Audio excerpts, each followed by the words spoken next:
자, 통신장비주 RFHIC 살펴보도록 하겠습니다. 주가가 작년 하반기, 작년 4분기, 작년 말부터 시작해서 이제 꾸준히 계속해서 올라 들어오고 있죠. 올 들어와서 굉장히 강한 흐름 보였고요. 그 다음에 지난 11월 초부터는 이제 한 달 정도 지났죠. 주가가 쭉 떨어져서 상승분의 절반을 되돌려 준 다음에 이제 최근 주가가 쭉 다시 올라 들어온 상황에서 이제 고가로 들어가는 길목, 마지막 저항선, 여기서 때 맞춰서 증권사의 전망이 아주 긍정적인 리포트가 나오고 그리고 쭉 올라 들어가는 흐름이 진행이 되고 있습니다.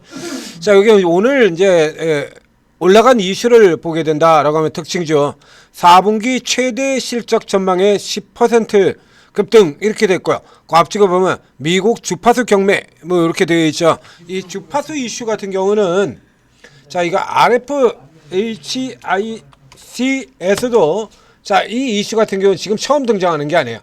자, 앞쪽에도 보면 11월 달에도 그리고 8월 달에도 주파수 계속 들어죠. 얘만 그런 게 아니라 다른 통신 장비에 살펴보면 우선 솔리드 같은 경우에 살펴보면 같은 주파수 계속 나오죠. 이거 주파수.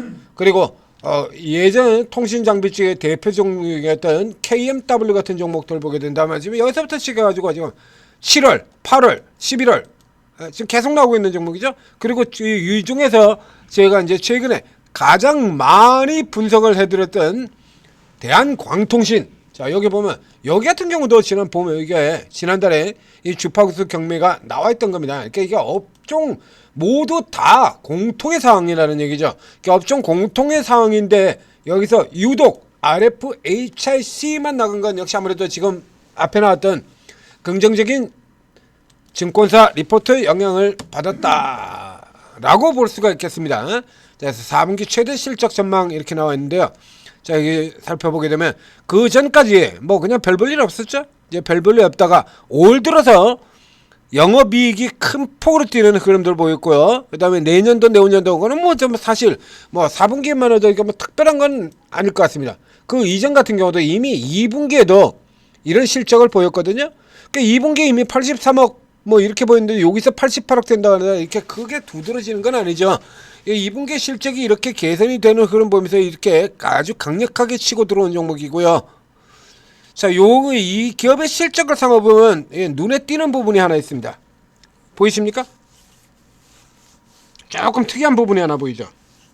발견하셨나요?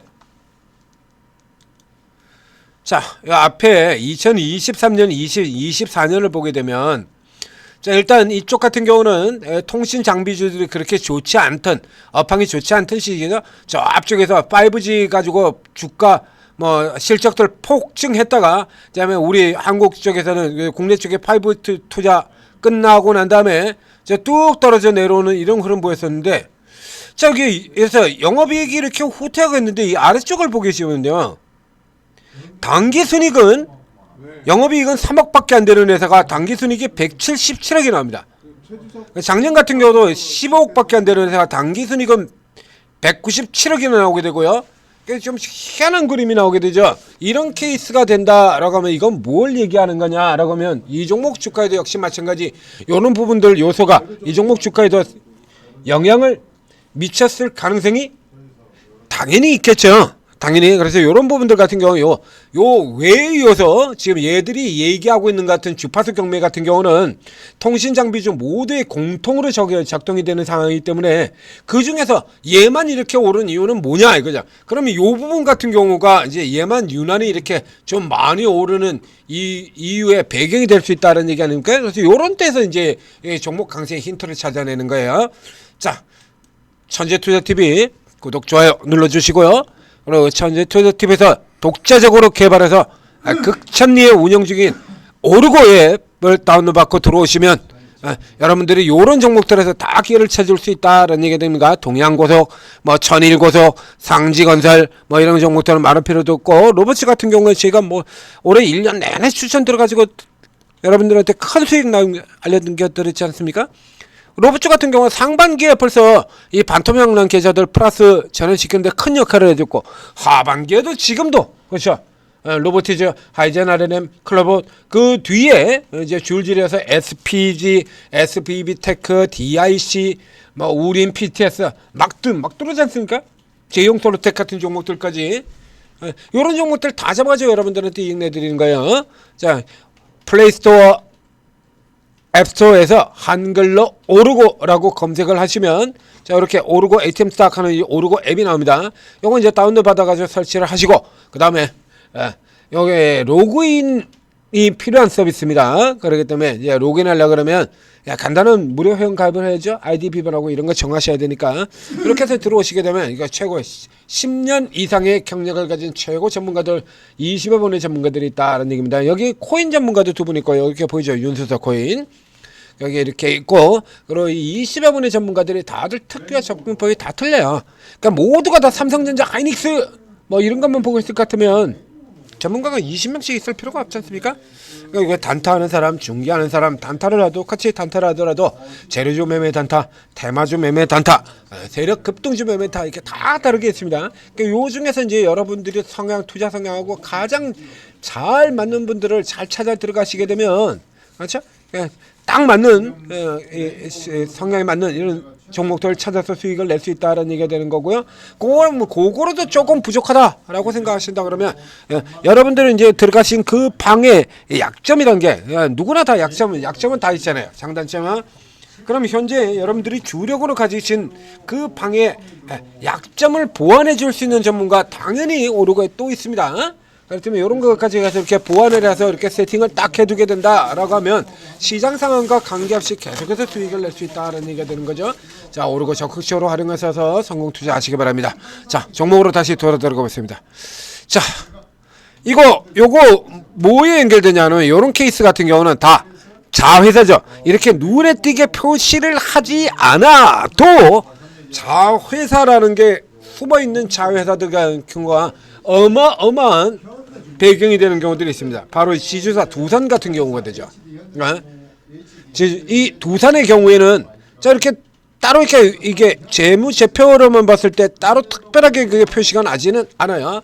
그러니까 두산 그룹의 여기는 이제 자회사 쪽이 아니고 이제 사업부죠. 비지 사업부, 가습기 사업부 같은 경우가 이제 크게 이제 흐름을 보여준 것 같게 해서 되고요. 이게 꽤나 자주 있는 부분들이 되는데요. 10년 전에 이 일진홀딩스, 일진그룹이죠. 여러분들이 잘 아시는 일진전기, 일진다이아, 많은 이런 쪽에 이 지주회사는 일진홀딩스 같은 경우에는 10년 전에 주가가 이렇게나 폭등을 난 적이 있습니다. 그렇죠? 한미약품이라든가 이런 제약바이오 대랠리 때 얘도 이렇게 오른 적이 있어요. 근데 일진그룹 하면 이제 여러분들도 보시는 것처럼 자 이렇게 해서 이제 지금 이름 바꾼 롯데머티리얼 제가 에너지 머티리얼 같은 경우가 옛날 일진이었었죠. 거기 같은 경우도 여기 같은 경우는 주로 일진 디스플레이, 일진전기, 일진파워, 일진하우스, 일진 IT 쪽하고 이쪽으로 이렇게 치우쳐 있는 기업이다라는 얘기입니다. 근데 얘가 왜 제약바이오 슈퍼랠리 때 이게 왜 이렇게 주가가 크게 올라갔냐라고 하면 일진홀딩스의 뒤쪽에 이렇게 기업에서 이렇게 쭉 아래 내려가 보면 일진전기, 일진다이아 이런 건 우리가 다 아는 종목이지 않습니까? 지금 상장되어 있는 거 일진전기, 하이솔루스, 일진다이아 그 다음에 이제 일진머티리얼스는 롯데한테 넘어갔고요. 이렇게 되어 있는데 요겁니다. 알피니엄 메디컬 시스템 초음파 진단기 얘가 바이오주들이 확 올라들면서 이 알피니엄이 굉장히 큰 폭으로 성장을 하게 될 것이다 라는 거 요게 부각이 되면서 다른 일진들은 못 올라가더라가는데 일진 홀딩스 지주사만 이렇게 날아가는 이런 그림들을 보였던 거예요. 자 되돌아가서 보면 RFHS 같은 경우도 이렇게 흐름 들어간다면 일단 자회사에 뭐가 있냐라고 하는 부분 이런 부분을 살펴볼 필요가 있다는 얘기죠. 자 RF 쪽에 자회사를 들어가 보게 되면 RF 시스템, RF 머티리얼 이렇게 있습니다. 눈에 확 드러나는 회사가 하나 있죠. RF 머티리얼. 그리고 휴머노이드 RBY1이라고 이게 누적 카메라 이게 영구형 양팔로 이거 보시거든요. 레인보우에서 바로 이 종목 RF 머티리얼. 있어요. RBY1. 여기 얘가 이렇게 이제 향후 실적이 개선될 거다. 이 종목도 역시 마찬가지. 증권사 쪽에서 뭐 겁나게 추천 때린 종목이죠. 주가 고점을 하면 아직 멀었다 뭐 이러고 지금 증권사에서 미친 듯이 추천하고 있죠 지금 이렇게. 주가 아직 멀었다 그러면서 그러니까 계속해서 좋다 그러고 엄청나게 싸다 그러고 이렇게. 이 종목이 이렇게 개선돼 가서 들어오는 이 효과로 올라 들어오는 흐름이 더 강하다라고 봐야 되는 겁니다. 오늘 같은 경우도 그래서 특징주의 뉴스에 지금 잡히지 않고 있는 안 나오잖아요 지금. 이거 이 RF 머티리얼즈가 이렇게 올라 들어오면서 RFHIC가 이렇게 들어왔다라고 보겠습니다. 그러니까 통신 쪽에 지금 여기 뉴스에 나온 것 같은 통신 쪽의 이슈를 잡는다라고 하면 이제 이 종목을 선행으로서 잡는 것보다 저쪽에 있는 게 더 많아요. 이제 저 RF 머티리얼즈의 효과로 올라 들어왔다라고 봐야 되는 거고요. 뒤집어서 얘기하면 저 RF 머티리얼즈가 자빠지게 되는 경우는 얘도 같이 잡아서 나머지 아까 보여드렸던 이 나머지 이 통신주들 같은 뭐 솔리드 같은 기업들 같은 경우 보자. 그럼 얘는 최대 실적이 안 날 종목이냐라고 하면 얘도 최대 실적 예상되는 종목이에요. 똑같아요. 얘도 보시면 얘도 똑같이 굉장히 좋은 실적 이런 실적 보였던 기업이거든요. 근데 이게 부각되냐 그러면 안 부각되지 않거든요. 네? 그러니까 여기 같은 경우는 이제 뒤에 당연히 따라 들어오죠. 그러니까 통신만으로 놓고 본다라면 RFHIC를 보는 것보다 이걸 보는 게 더 낫습니다. 여기 일찌감치 지금 2022년부터 돌아 들어왔던 기업이잖아요. 그러니까 통신 장비만으로 놓고 본다면 얘가 우위가 되는 거고요. RFHIC는 이 RF 머티리얼즈의 모회사로 머티리얼즈와 같이 올라 들어간 흐름. 얘가 이런 식으로 지금 개선이 되고 있지 않습니까? 요거 영향을 받았다라는 얘기가 되는 겁니다. 자회사들 영향이에요. 그러니까 실질적으로는 이 RFHIC 같은 경우는 통신 본사빈 통신 쪽에서 모멘텀을 받는 것보다 자회사 실적 개선의 영향을 더 많이 받은 지주사와 같은 역할을 하고 있다. 이렇게 생각하시면 되는 겁니다. 그래서 현재 흐름에서 친다라고 하면 계속해서 RF 머티리얼즈의 주가를 살펴보고 이렇게 거래하시는 게 낫죠. 그러니까 RF 머티리얼즈보다는 그러니까 선택한다면 여러분들이 조금 더 안정적인 성향을 가지고 있다라고 하면 이 종목을 선택을 하시면 되고요. 그러니까 여러분들이 조금 더 공격적이고 변동성을 누리는 투자자라고 하면 RF 머티리얼즈를 선택을 하셔서 이렇게 각각 투자를 나눠서 접근을 하시면 되겠습니다. 자, 전재투자TV 구독, 좋아요 눌러주시고 자 오르고 적극적으로 활용하셔서 성공 투자하시기 바랍니다.